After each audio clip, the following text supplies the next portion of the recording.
అనుదిన నిత్యజీవపు మాటలు. దేవుని నామానికి మహిమ కలుగునుగాక. దేవుని వాక్యాన్ని చదువుకుందాము.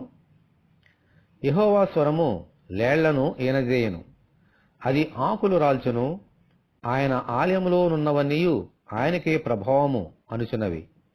కీర్తనల గ్రంథము 29వ అధ్యాయము 9వ వచనము. దేవుని ఆలయం అంటే దేవుని ఇల్లు. పరలోకములో ఉన్న తన సన్నిధిని ఇక్కడ ఆయన ఆలయంలో ఆత్మరూపంలో ఉంచుతారు. ఆమేన్. అందుకే ఆ ఆలయంలో ఉన్న సమస్త వస్తువులు ఆయనకే ప్రభావం అని స్తుతిస్తున్నాయి. వాటికి నోరు లేదు, చెవులు లేవు, చేతులు లేవు, జ్ఞానము లేదు, అయినను అవి దేవుని స్తుతిస్తూనే ఉన్నాయి. ఆమేన్.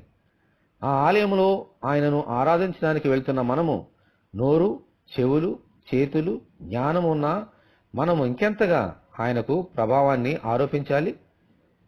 ఈ ప్రభువును మన హృదయంలో చేర్చుకొని, ప్రభువా మీ మందిరానికి నడిపించి మీకే ప్రభావం అని చెప్పినట్లు ప్రసాదించమని మనమందరము దేవుని ప్రార్థన చేసుకుందాము. ఓ ప్రభువా, మీ ఆలయంలో ఉన్నవన్నీ మీకే ప్రభావం అని చెప్పుచున్నవి. అవునైనా వాటికి నోరు లేదు, జ్ఞానము లేదు. మాకు అన్నీ ఉన్నాయి. మేమైతే వాటికంటే ఎక్కువగా నీ మందిరానికి వచ్చి మీకే ప్రభావం అని మేము మిమ్మల్ని స్తుతించినట్లుగా సహాయం తెచ్చండి. పరిశుద్ధుడు, పరిశుద్ధుడు, పరిశుద్ధుడని మానక రేయింబవళ్ళు ఆ పరలోకంలో ఎలాగ స్తుతింపబడుతున్నారో, ఈ లోకంలో మేము కూడా మరి ముఖ్యంగా మీ ఆలయంలో మిమ్మల్ని స్తుతించినట్లుగా కృప మాకు దయచేయండి.